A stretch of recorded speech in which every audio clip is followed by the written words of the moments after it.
Good afternoon, everybody. From February 20th to the 22nd, President Biden will travel to Poland.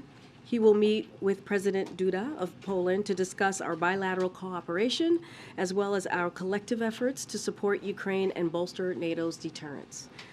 He will also meet with the leaders of the Bucharest Nine, a group of our Eastern Flank NATO allies, to reaffirm the United States' unwavering support for the security of the alliance.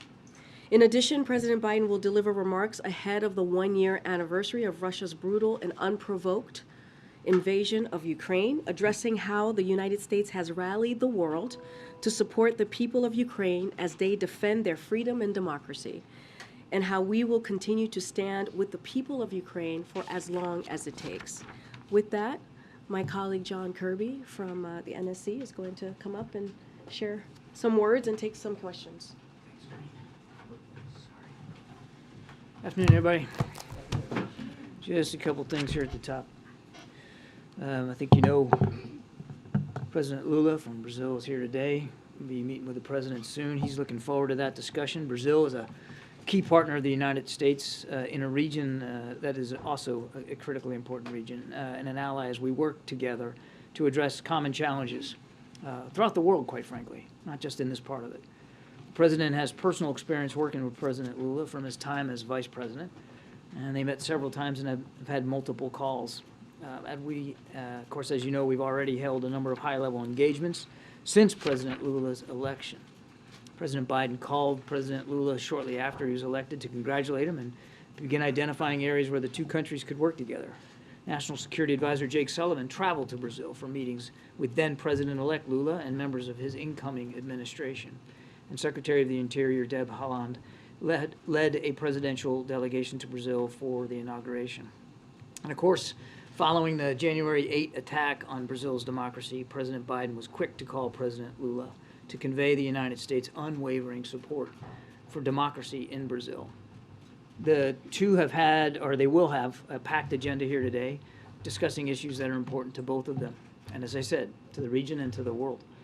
That includes combating climate change, stimulating economic development, strengthening democracy, promoting human rights and inclusion, as well as managing irregular migration. Now, this meeting between the two leaders will strengthen the relationship between the United States and Brazil and will help set the stage for upcoming high-level engagements between our two countries. One more note before we jump into questions, and this is just an update on U.S. efforts to respond and to help provide assistance to the people of Turkey and Syria in the wake of those devastating earthquakes. We are ramping up our assistance to these earthquakes that have now killed more than 20,000 people in Turkey and Syria, including, that we know of, at least 8 American citizens. Now, this is a terrible tragedy, obviously, and our hearts continue to go out to all those impacted. We remain in close contact with our Turkish allies at every level of government, including, of course, a phone call between President Biden and President Erdogan. Yesterday, we announced that the United States will provide $85 million in life-saving assistance to provide shelter to the displaced, as well as food, medicine, and other desperately needed aid. In Turkey, a USAID disaster assistance and response team is already on the ground, and 2 of our most highly trained urban search and rescue teams are conducting operations in support of Turkish rescue efforts in Adıyaman, one of the hardest hit areas inside the country. These teams have nearly 200 personnel combined between them, specialized equipment and canine support dogs as well. They have been able to expand their operational reach with the support of U.S. military Black Hawk helicopters. And because of the extensive damage to roads and to bridges, ground transportation, I think you can understand, is pretty challenging. They'll continue to run airlift operations from Incirlik, transporting rescue personnel to sites that they are most needed to conduct operations.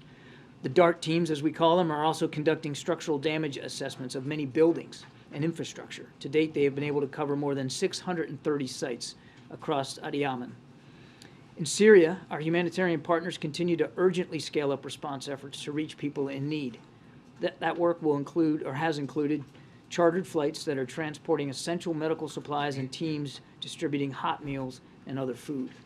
As of this morning, the United Nations and its partners successfully completed its second cross-border humanitarian convoy into northwest Syria, and one of our humanitarian partners delivered 14 additional truckloads of supplies through the Bab al-Hawa crossing, totaling now 20 trucks of critical medicines, food, and water to people in need over the last 2 days. To underscore that U.S. sanctions will not prevent or inhibit prohibiting humanitarian assistance in Syria, yesterday, the Department of Treasury, I think you saw, issued a broad general license to provide additional authorizations for disaster relief assistance to the Syrian people.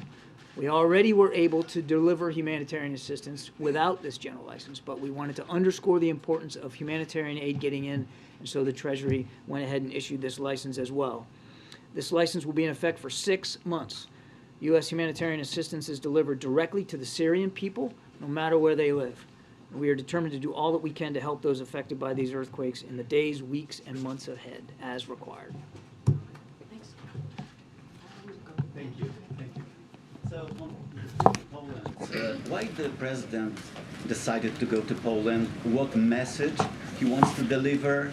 And is there any chance that he would visit Ukraine during his visit to Poland? And I have also one on President Lula's visit.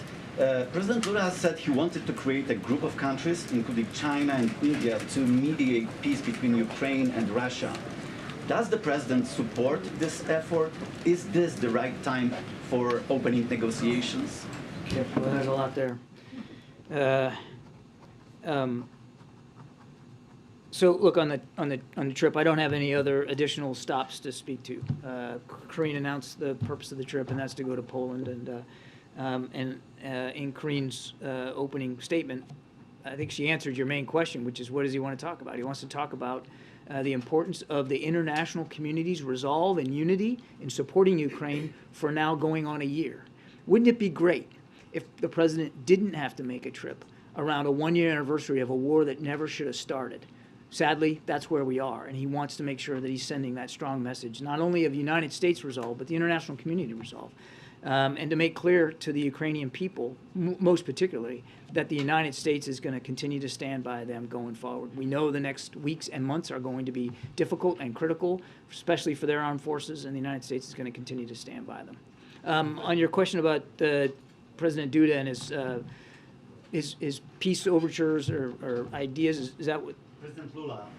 Lula, I'm sorry. Lula, yeah. He said that he wants to create a group of countries to negotiate peace in Ukraine, and those groups, according to him, would include China, India, maybe some other countries. Well, I certainly would refer to President Lula to speak to his ideas. I think in the aggregate, we all would like to see this war end today. We'd like to see it end right now, in other words, without having to go to the negotiating table. That doesn't appear to be in the offing, as Mr. Putin just over the last 24 hours flew dozens more cruise missiles into civilian targets into Ukraine, knocking out heat and power across the country.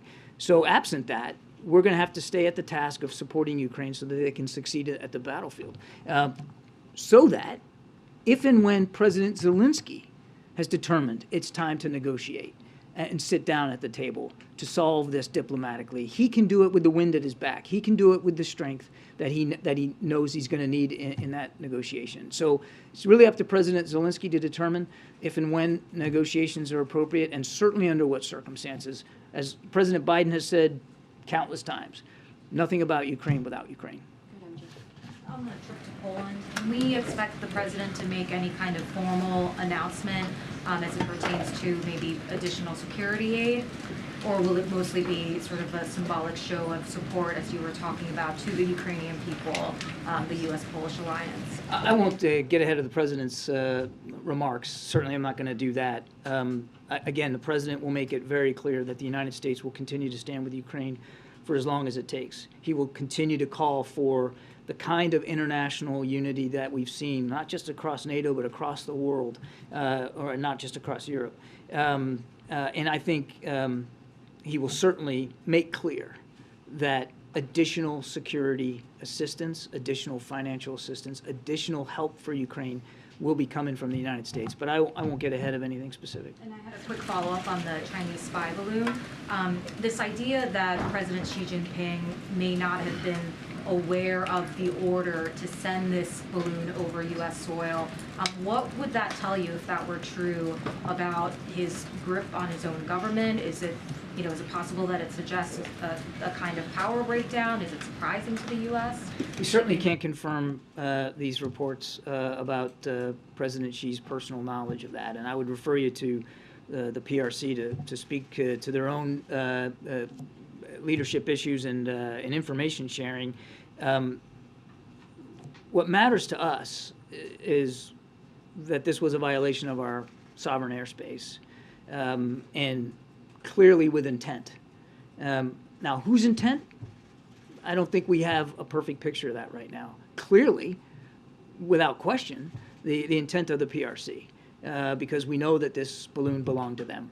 And President Biden acted decisively in support of our national sovereignty. What our reporting is that U.S. officials briefing lawmakers this week told lawmakers that this is the U.S. intelligence community's I'm not going to speak assessment, to right? intelligence assessments from the podium. Go ahead, John. Thank you, Karine. Admiral, there's been warnings from the Ukrainians as well as intelligence agencies in both Europe and here that as the one-year mark of the war approaches, that might be a moment where Putin tries to really escalate the conflict, maybe even launch some sort of major new offensive. Are you seeing any signs of that being in the works? What we see, Jonathan, is that the Russians continue to conduct offensive operations in the Donbass area. The fighting around Bakhmut remains pretty vicious, even as you and I are talking. Clearly, as we've seen over the last 12 hours, he's willing to continue to barrage the country with cruise missiles, knocking out civilian infrastructure and trying to make life more difficult for the Ukrainian people. And we do believe that he will try to take advantage of these winter months to restock, resupply, rearm, contribute to his manpower, in what could be renewed offensive operations come spring. But have we seen all that take shape now? I don't believe we're at a point where we've seen all of that really form. But we're anticipating that. And frankly, so are the Ukrainians. And that's one of the reasons why you've seen in just recent weeks the kinds of security assistance packages that, from the United States and from others that are more advanced capabilities, the kinds of capabilities that will allow them to fight in open terrain, combined arms capabilities, armored capabilities, artillery. All of that is designed to help them prepare for whatever the Russians might be planning in the spring. All that's to say, we do expect that, again, as the weather improves, the fighting will probably get more vicious. Thank you, Karine. Hi, John. I have more follow-ups on the Lula visit as well as the assistance U.S. providing to Turkey. But really briefly, can you speak to rumors that there is another Chinese balloon above Alaska or any other parts of U.S. territory that the U.S. shot down? So I can confirm that the Department of Defense was tracking a high-altitude object over Alaska airspace in the last 24 hours. The object was flying at an altitude of 40,000 feet and posed a reasonable threat to the safety of civilian flight. Out of an abundance of caution and at the recommendation of the Pentagon, President Biden ordered the military to down the object.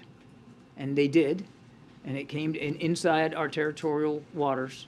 Those waters right now are frozen, but inside territorial airspace and over territorial waters. Fighter aircraft assigned to U.S. Northern Command took down the object within the last hour. Okay. Can I just follow up, John, and thank you for that. That's really helpful. Can you give more details on the support that U.S. is providing to Turkey? Specifically, we understand that the USS George H.W. Bush is on standby. Can you update us on whether there's been any communications with Ankara on whether the ship will be any part of humanitarian efforts? I think I updated as much as I could right now. What we're doing is what I put in my opening statement. You're right that there are naval assets that are in the Mediterranean and under the command of U.S. Naval Forces Europe. The commander of U.S. European Command has designated the commander of U.S. Naval Forces Europe as in charge of the operational coordination for military assets, and he is doing that. I cannot speak to any specific contributions by the aircraft carrier USS George H.W. Bush, but obviously there's lots of capabilities in the Mediterranean region that could be brought to bear. But we're working, and this is a really important point. We're working in lockstep with our Turkish counterparts here to make sure that what we're providing is what they need at the scale and the speed that they need, and not trying to overwhelm their system with unneeded material or unneeded capability. So there's, you talked about the Bush, but there's a lot of military capability on the continent under the European commander's authority that could be used. But again, we want to make sure that we're doing this appropriately through Turkish counterparts. Just really briefly on the visit by President Lula, can you speak about how... I'm going to come around, but she's still asking questions. I hear you. I hear you. Just the last question. Better than I do. Go ahead. Just the last question. Can you speak on how Brazil can be a partner in monitoring irregular migration, specifically because Brazil has been a route for Africans coming to the U.S. Through Mexico? As I said, I would expect President Lula and President Biden to talk about the challenges of irregular migration. You saw the Vice President just this week holding a conference of some of our neighbors about this call to action to try to get at the root causes. And certainly we look and would welcome President Lula's ideas and perspectives on how we can get at the root causes of all the migration in this hemisphere. Thank you. When I hear news, I just get very excited. Fancy that. Yes. So can we just go back for a moment? So another aircraft of some sort, airship, balloon, something was shot down today. Who owns it? What were the circumstances? Was the president directly involved in ordering this? And is wreckage being recovered? Okay, so I'm going to try. Remind me if I forget something. Okay. Yes, the president absolutely was involved in this decision. He ordered it at the recommendation of Pentagon leaders. He wanted it taken down, and they did that. They did it using fighter aircraft assigned to U.S. Northern Command. The Pentagon will have more to say about the details of this later on this afternoon. It's only just within the last hour. We're calling this an object because that's the best description we have right now. We do not know who owns it, whether it's state-owned or corporate-owned or privately owned. We just don't know. We don't know. As I said, state-owned. We don't know if it's state-owned, and we don't understand the full purpose. We don't have any information that would confirm a stated purpose for this object. We do expect to be able to recover the debris.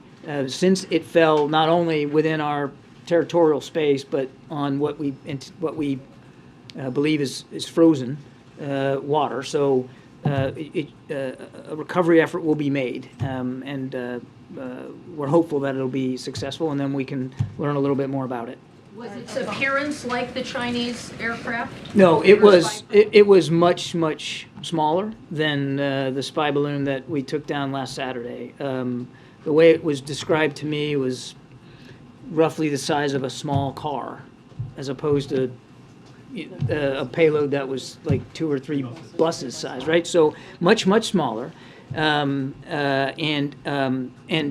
not of the same, no significant payload, if you will. And lastly, is it now the policy of the United States that if unidentified aircraft are over U.S. territory, that it is likely the president will choose to shoot it down? The president will always act in the best interest of our national security and in the safety and security of the American people. Jackie, we're going to get you guys. John, so the Pentagon ordered this new object be taken down over Alaska. The president ordered it.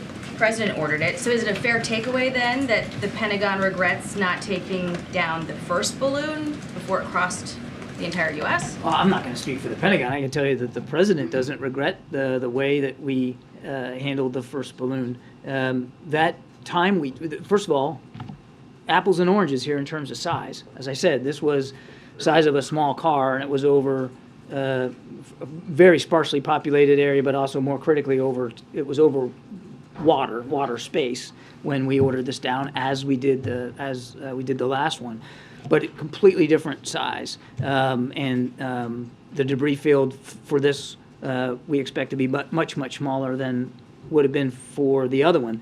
That's difference one. Difference two, we knew for a fact that the PRC balloon that we shot down last week was in fact a surveillance asset and capable of surveillance over sensitive military sites, and that it had self-propulsion and maneuver capabilities. There's no indication that this one did. The other one, the first one, was able to maneuver and loiter, slow down, speed up. It was very purposeful, that flight path inside the jet stream. That would suggest that maybe you should And- take it out over Alaska too, though.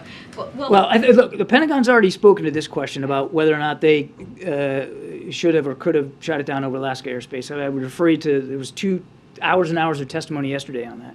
On the communications, though, we still don't know, and correct me if I'm wrong, we don't know what intelligence or communications could have been collected or what devices they were targeting, as I understand it. So that being said, how can the president say it was not a major breach if we don't know that? What we do know is we knew the basic flight path of this thing, and we were able to take steps at sensitive military sites that we believed would be along the flight path to significantly curtail any intelligence ability that the Chinese could get from the balloon. Certainly curtail anything that would be above and beyond what they normally try to collect through other means. Go ahead, Zeke, and then we'll get around. Thanks, John. Was this latest object that was shot down within the last hour, was that detected based upon any information gleaned from the monitoring of the last balloon over last week, in terms of what you learned about that Chinese program that informed the decision to shoot this item down? I think I'd be careful saying that anything specific to what we've learned from that last platform. And we were able to collect some information from it while it was in flight. That was another reason why we let it traverse over land the way it did. But I would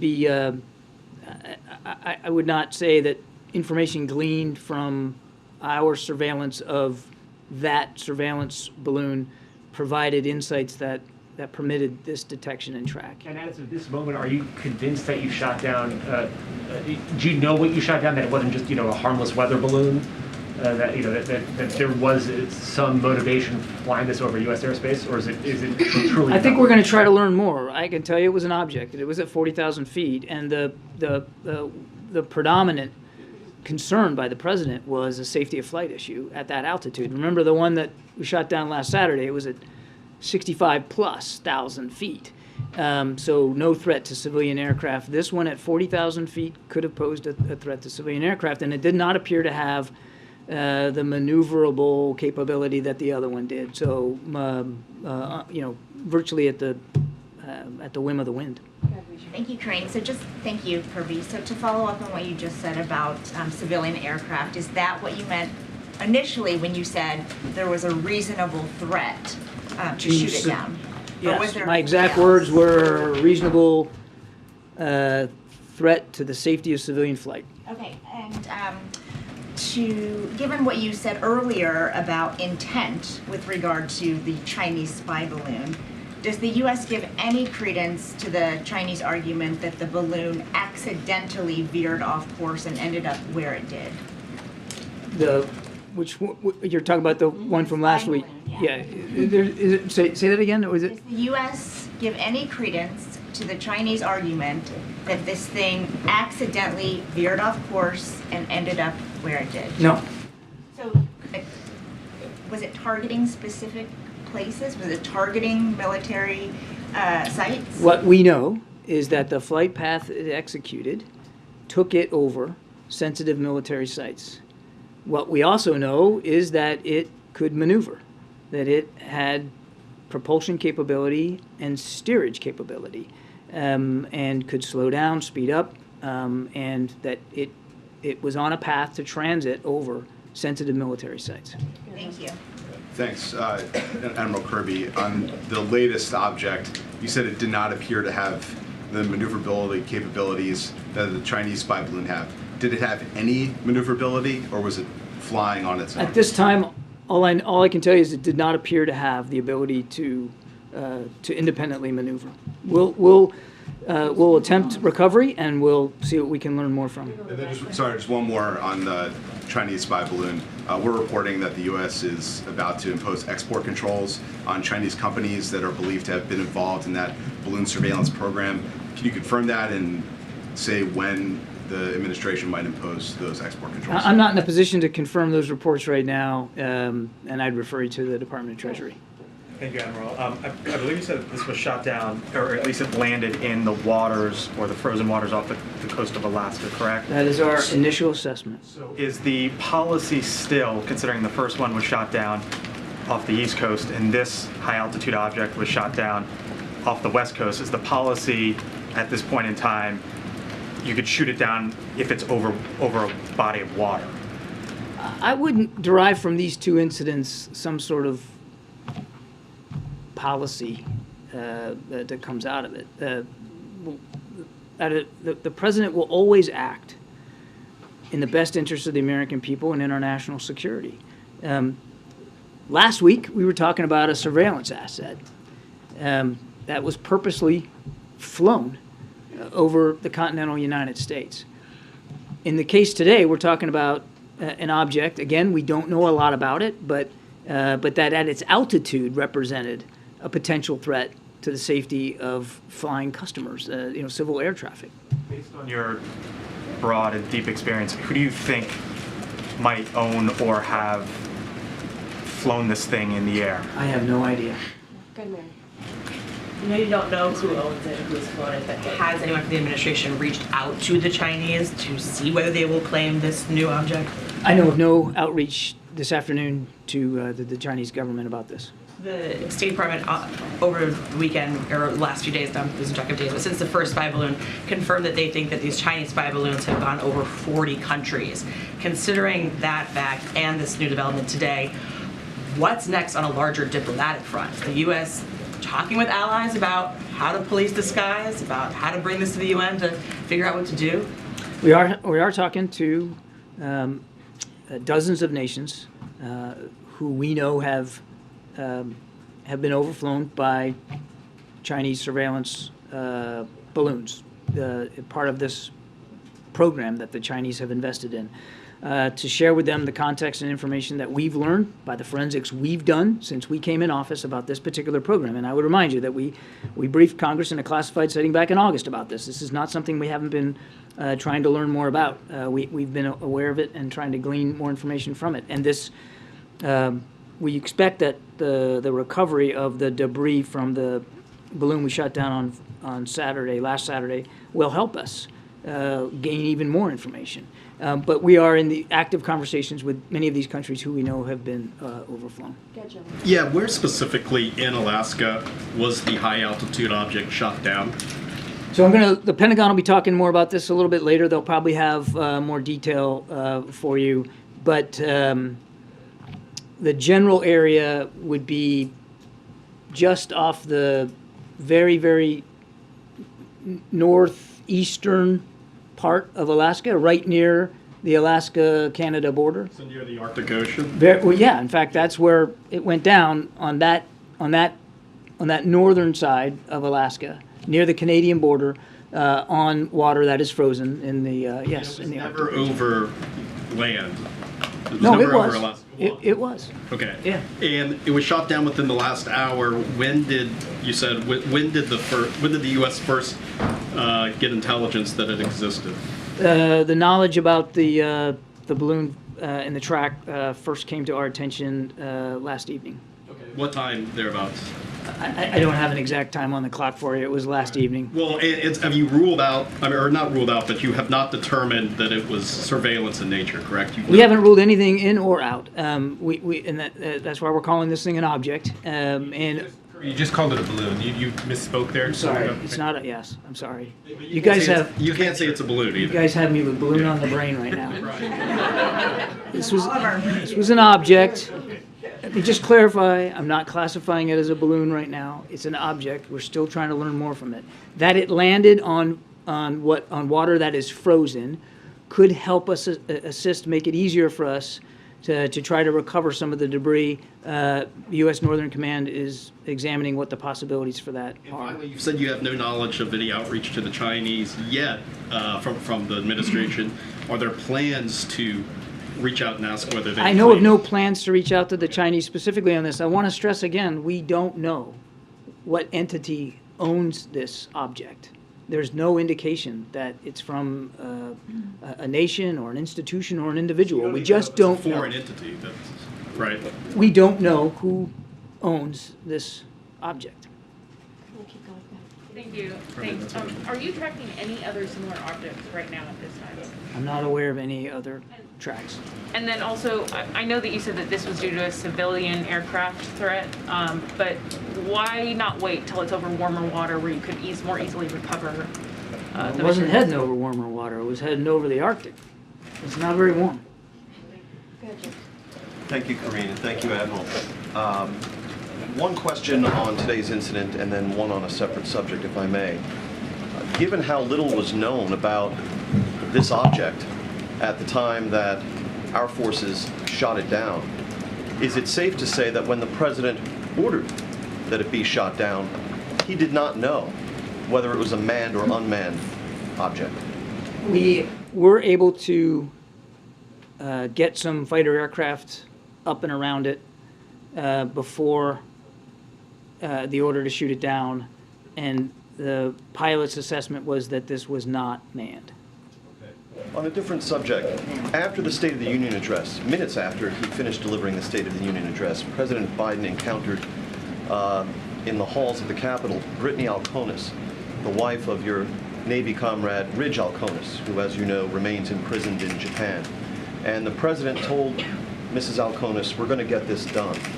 I wonder if you can tell us if the Alconis case figured in the conversation that the President had with the Japanese Prime Minister when he visited here last month, and if you can flesh out the President's promise to Mrs. Alconis. I know generally you don't like to say a whole lot about these kinds of efforts, but what can you tell us about what's being done on behalf of Lieutenant Alconis? I would go back to what I said to you last time, James. I mean, the President's well aware of this case. And he's well aware of what the family's going through. He's also well aware of concerns by the Japanese government with respect to their judicial system. And he's got the team working on this. I'm not going to disclose personal conversations that the President had either with Mrs. Alconis or with Prime Minister Kishida. But he's well aware of it, he's tracking it, and so is the National Security Team. Thank you, Karine. Admiral, over here, I wanted to ask you two questions. I need to watch for her hands. One on the shoot down that you just described, and the other one on Ukraine. On the incident that happened in the past hour, I wanted to know, is there any line of communication that you can describe that has been ongoing over the course of the past 2 weeks on the diplomatic side of things? I know that the Defense Secretary says that his call to his counterpart was not returned from China. But on the diplomatic side of things, are there lines of communication between the U.S. and China right now? Well, certainly. Look, we have an embassy in Beijing. Diplomatic discussions routinely happen with Beijing. So, of course, the diplomatic channels remain open.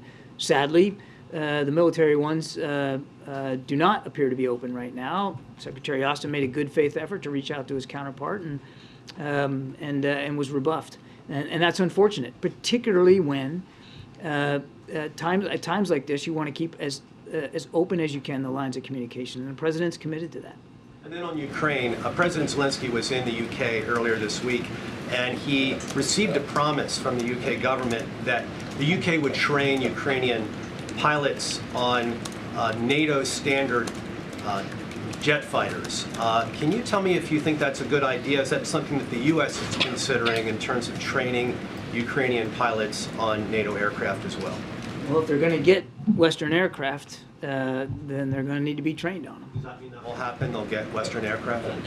That would be up to the nations that may be willing to provide aircraft. I've said it before.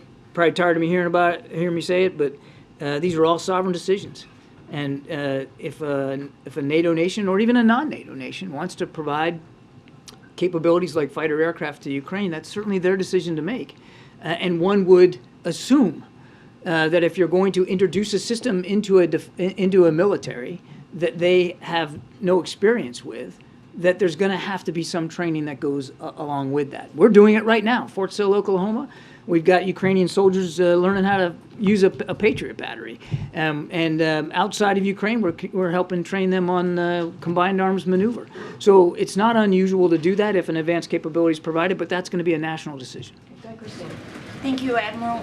Thank you, Karine. Isn't there a concern that these objects, that the object and the balloon were both discovered when they're already flying over U.S. airspace? Shouldn't they be detected before they enter the U.S.? I think we're going to continue to learn a lot about how these things are or can be detected in a better way. You heard the Northcom commander talk about certain gaps that he felt he had in his domain awareness. So from this incident last week, we'll certainly learn about the capabilities of that surveillance asset, but we also expect to learn more about our own processes and our own systems for detection and tracking. I don't want to get into exactly how this one was detected, but I can assure you that that we're going to continue to try to improve our own knowledge base with respect to these systems. Just one more quick question on the object. Can you say anything about the proximity of it and its flight path to the sensitive oil fields near Prudhoe Bay? And was there any threat at all at any point to that equipment in that region of Alaska? I'd refer you to the Pentagon for more detail about the track. Again, this just all happened within the last hour, so I don't know what the proximity was to oil fields. And your second question was? Oh, it was just about the sensitivity, the oil fields, basically. Well, again, I mean, we just don't know what this object was. We don't, it'd be difficult for me to point to a threat or a specific concern such as oil fields when we don't really understand what this object was doing. And then I just have one more quick question on the Russian, completely different topic.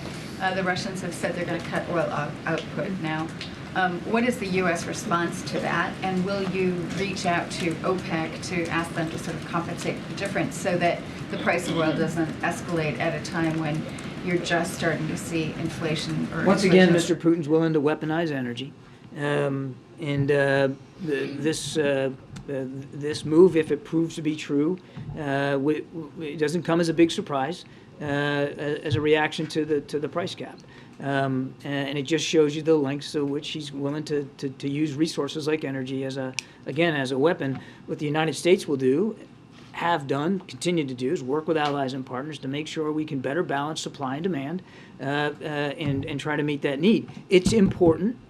We still believe that Mr. Putin not be allowed to profiteer in an inappropriate way off of the oil he puts on the market so that he can then fund his military in the field.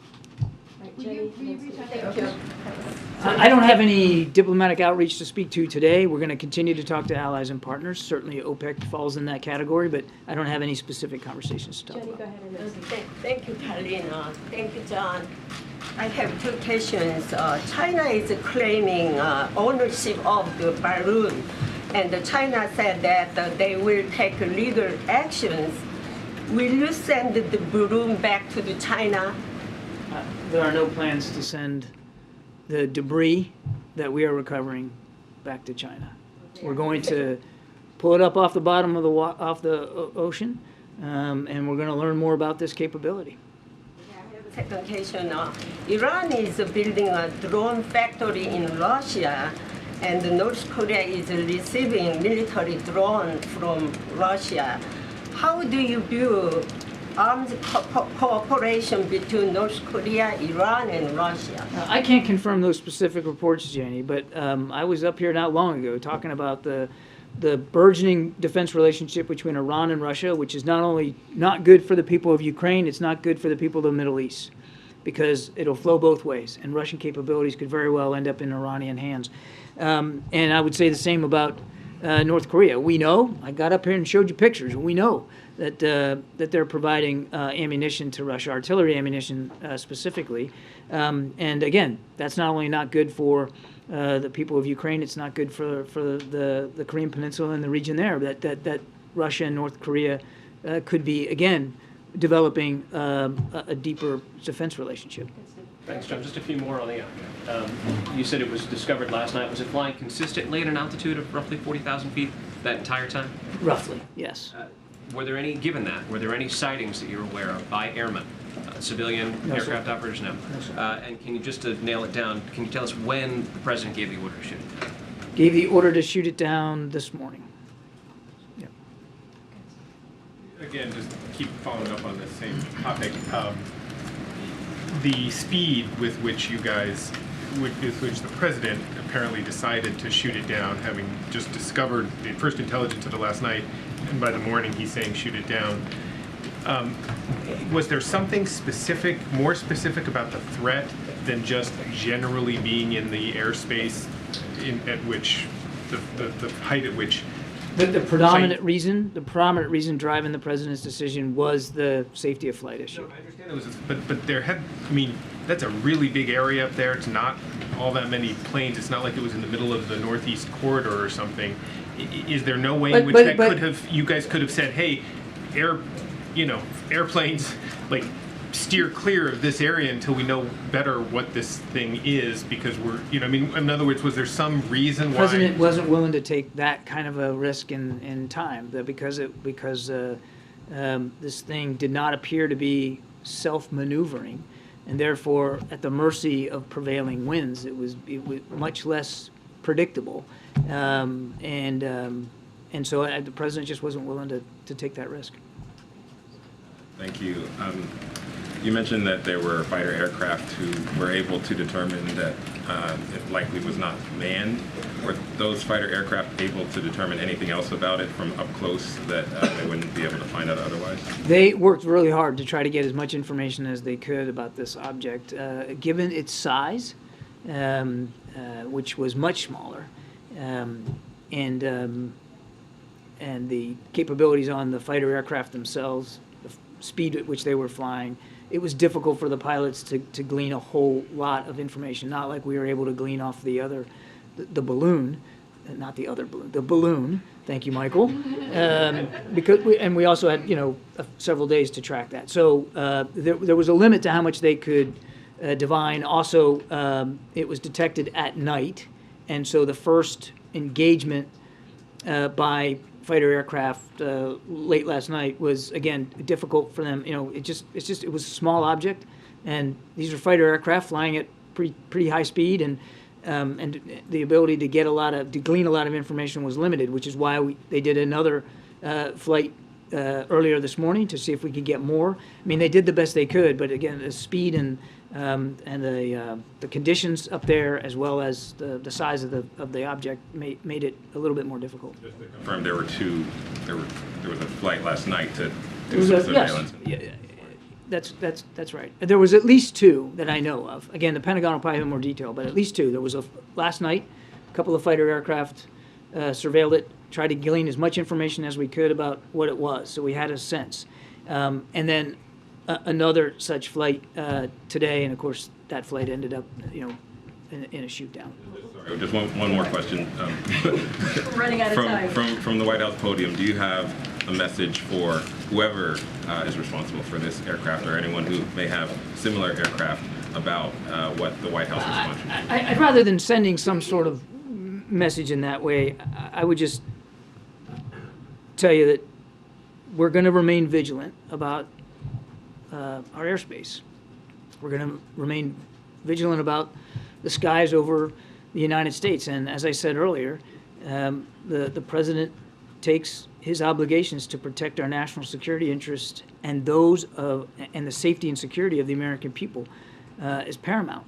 And he's always going to decide and act in a way that is commensurate with that duty. That's the real takeaway here. Okay, way in the back. Did the U.S. ask Brazil to block Iranian warships from docking in Rio, and if so, why? We did not ask the Brazilians to block that. Those ships are sanctioned, ships specifically, and we don't want to see them dock anywhere in this hemisphere. And we've been very clear about that. But there was no specific ask made of Brazil. That's a sovereign decision that President Lula has to make. I wanted to follow up on a question I asked you in September. In light of the Chinese spy balloon incident, does this administration consider Chinese land purchases near U.S. military bases a national security threat? We are always concerned about potential foreign collection near or around our military sites. And you're right, last week is a good example of that. We take that seriously, whether that's terrestrial related or whether it's from the air. And I think I'll just leave it at that. Would you be working perhaps with Congress to put in place legislation to prevent that kind of We are ownership? always willing to work with Congress to address our national security interests and threats as best we can. Karine. Thanks, Karine. Thanks, Admiral. So, all right, thank you, Karine. Admiral, just real quick, is there a timeline for recovery of this object? You'd have to talk to the Pentagon. I don't know. Again, guys, this just happened within the last hour and a half, and they're still assessing where this thing landed and the degree to which they can get to it. And on the Poland visit, I know in the statement that you put out, Karine, it says that the president is going to meet with leaders of the eastern flank NATO countries. Are any other European leaders, NATO leaders expected to join the president on this trip? We're still putting the agenda together. The predominant reason to meet with them, the Bucharest Nine, as you call it, is to really talk to those nations who are literally on the eastern flank of the NATO alliance. But I can't rule in or rule out that there may be additional attendees or additional meetings that the president might have. Thank you very much. Hello, John. Over here. Yeah, thanks. Yeah. Back to Lula, if you can remember him. Is there going to be any commitment to the Amazon Fund by the United States during this visit? I think let's have the visit occur here shortly, and we'll provide you a readout. I don't have anything specific on that. Thank you. So, John, the U.S. Special Presidential Coordinator for Global and Infrastructure Energy is in Angola. So he met with President Lorenzo. Can you elaborate a little more on this visit? I don't have any information on that. We'll take the question and see if we can get you a better answer. Just a quick one on the timeline. Was the president briefed on the object last night when the track first came to the administration's attention? He was. He was as soon as the Pentagon had enough information to provide him, they did that. Last question. Ukraine. Thank you, madam. Thank you, John. As far as Russia's war against Ukraine is concerned, 1 year now, the president believes that when Prime Minister Modi of India told President Putin to stop the war, and this is not the way that this time that war should go like this, and you think there is still time for Prime Minister Modi to stop the war or convince President Putin?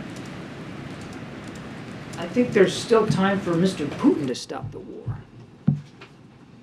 I think there's still time for Mr. Putin to stop the war. Prime Minister Modi can convince? I'll let the Prime Minister speak to whatever efforts he's willing to undertake. I want to stress it again, Goyle. I mean, certainly the United States would welcome any effort that could lead to an end of hostilities in Ukraine that are in keeping with President Zelensky's objectives and his leadership, his determination of what is acceptable to the Ukrainian people. Nothing about Ukraine without Ukraine. So President Biden has said this, gosh, dozens of times. We think this war could end today. It should end today. The single person responsible for what the Ukrainian people are going through is Vladimir Putin. And he could stop it right now. Instead, he's firing cruise missiles into energy and power infrastructure and trying to knock out the lights and knock out the heat so the Ukrainian people suffer even more than they already have. He could end it right now. And since he's not willing to do that, clearly, we've got to make sure we can help the Ukrainians succeed on the battlefield so that when President Zelensky determines it's time to negotiate, and he's the only one that can make that determination, he can do it with the strongest hand possible. And finally, sir, 1.4 billion people in India are waiting for President Biden to welcome. When is the next trip? I don't have any travel, other than the travel that Karine talked to today, I don't have any travel to announce. Thank you. Thanks, guys. Have a Thanks, good Admiral. weekend. Thanks, Admiral. Okay. Now for the boring part of the briefing. We just have a few minutes, guys, so we don't have a lot of time. So let me just go over the week ahead. So later today, as you all know, the president will hold a bilateral meeting with President Lula of Brazil. Tomorrow, the president and the first lady will welcome governors and their spouses for a black tie dinner at the White House. The vice president and the second gentleman will attend. On Tuesday, the president will deliver a keynote address during the National Association of Counties at the Washington Hilton Hotel, and we'll certainly have more to share on the week ahead in a day or two. And finally, there is a bittersweet day for us, a bittersweet moment for the communications and press teams and all of us here at the White House. I've gotten to know Kate Bedingfield as a colleague and a friend, being in the trenches together and representing the president's agenda together. I've actually known Kate since 2007. That's a whole nother story. But Kate has been fighting this fight on behalf of the president since long before the campaign was launched, going back to when she was his communications director as vice president. She's been a trusted source of strategic advice and an unflinching voice for the president's message and values, playing an integral role in our successes these first 2 years and on the campaign. She's also a pillar of this team, which she helped build as the deputy campaign manager across the primary and general elections. I understand that after a certain previous occupant of this White House, whose name will be nameless, but as you know who this person is, he got angry and yelled and said, quote, "Biden has a team of killers. All I've got is a defense." Okay, that was in the campaign. That was the campaign communications team started calling Kate and the captain of the team killers. That doesn't surprise me at all, because if there's one thing Kate is, she is a leader. We're very sad to see her go, but no one has earned some time with their children, spouse, and dog more than Kate. And I look forward to welcoming Ben LeBolt. As you all know, he has been announced to replace Kate as communications director back to the White House. Ben has had a top role, communications role, on the last 3 successful Supreme Court nominations by Democratic presidents. We all got to work with him closely when he was the head of communications for the confirmation of now Justice Jackson, and we're glad that he is coming back to be a more permanent part of the team. I've known Ben for many years, including both Obama-Biden campaigns and the Obama-Biden White House, where he worked on climate change and civil rights. I was happy to reconnect with him when he took over communications for nominations during the transition, helping advance the case for the most diverse cabinet in history and for a host of groundbreaking sub-cabinet positions as well. He brings a cutting-edge understanding of modern communications to the table, and I know he'll fight hard for the president's agenda in the upcoming months and years. I also know that Ben is making history. As you know, we believe here in the Biden-Harris White House that representation matters. He will be the first openly gay communications director, which is very, very important indeed. Okay, with that.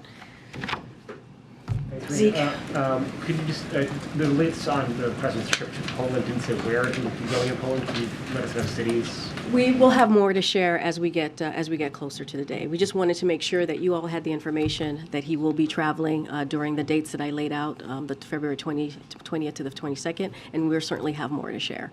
Briefly on a different topic, last night there was reporting that the former vice president was subpoenaed by the special counsel Jack Smith as a result of some of the investigations that were part of the previous administration. That obviously raises a bunch of privilege concerns. Would the president waive executive privilege for the former vice president's testimony before a grand jury or in these examples? I'm just not going to, as you can imagine, not going to speak to this. I'm just going to refer you to the Department of Justice. Okay. Oh, nobody has a question. I can leave right now. Karine, thank you. New Inspector General report accuses the architect of the Capitol, Brett Blanton, of a bunch of things: widespread misuse of taxpayer-funded government vehicles, misleading information to investigators, impersonating law enforcement. That's in addition to making the decision not to go to the Capitol on January 6, 2021, which outraged Democrats and Republicans. And the president is the only person who has the authority to fire him. Is that something he's considering? So obviously, we're taking this very seriously, and we're seeing the reports as well, as you know, and we take any advice that the members of Congress or any action that they want to take very seriously as well. I just don't have anything for you at this time to speak to on that particular matter. Okay, Justin. The House passed on a bipartisan basis, overturning DC's new criminal code and also a law that would allow non-citizens to vote. Is that something that the president would sign into law, or would he veto it? So I would have to go back to the team and just get an answer for you on that. I don't know that particular piece of legislation. This is the first time I'm hearing about it. So once I get back to the team, we'll have an answer for you. Okay, Steve. Hey, Karine, while this briefing's been underway, the National Archives has released some of the communications between the president's personal attorneys and the agency. One of them, dated on November 8th, has a communication between Gary Stern, who was the general counsel of NARA, and Bob Bauer, the president's attorney, in which it references boxes in a Boston office. It says, Pat, this is to Pat Moore, who's the president's personal lawyer. Pat, we would like to pick up the boxes that are in your Boston office and move them to the JFK library. Any explanation as to what boxes we're doing in a Boston office and how this relates to Well, this? as you just mentioned, it just broke, or the report just came out while we were in the middle of a briefing, so I can't speak to it from here because I just don't know what you're speaking to. But I would refer you to the White House counsel's office to get more specifics or get you an answer there. Is it new to you, the idea that the boxes would be... I am learning about this as you were asking the question, so I'm certainly not going to speak to it from here. Go ahead, Andrea. On the president's meeting today with the governors, he said during this meeting that Republicans are trying to close off the possibility of cutting defense spending, and that leaves only a very few options. What is the president's view on how to get to the $2 trillion in cuts that he has outlined in the State of the Union address? What is the best way to get there, and does he rule out the possibility of cutting, for instance, defense spending? So first and foremost, so folks know, March 9th, the president's going to be putting out his budget. We have asked the House in Congress, the Republican House, to put out their budget as well, a more robust, right, a budget, so we know exactly what it is that they are putting forth, the cuts that they want to put forth, and so that we can see, not just us, but the American people can see. As you just mentioned, the president said in his State of the Union address that he was going to cut the deficit by $2 trillion over a decade. I'm not going to get ahead of what the president's going to actually, the details or the specifics in his budget. Certainly once we put that out on March 9th, you'll be able to peruse and see exactly what the president is laying out. I'm just not going to get ahead of that. But I also want to add, and I've said this many times before, you've heard the president say this as well, this is a president, the first 2 years, he was able to cut the deficit by $1.7 trillion. He takes his fiscal responsibility very seriously.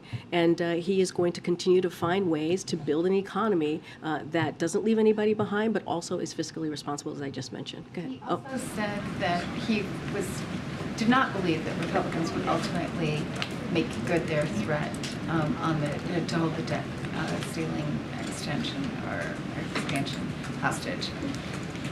What leads him to believe that? I mean, has he had subsequent conversations with other Republicans since his meeting with McCarthy, and when will he meet again with McCarthy?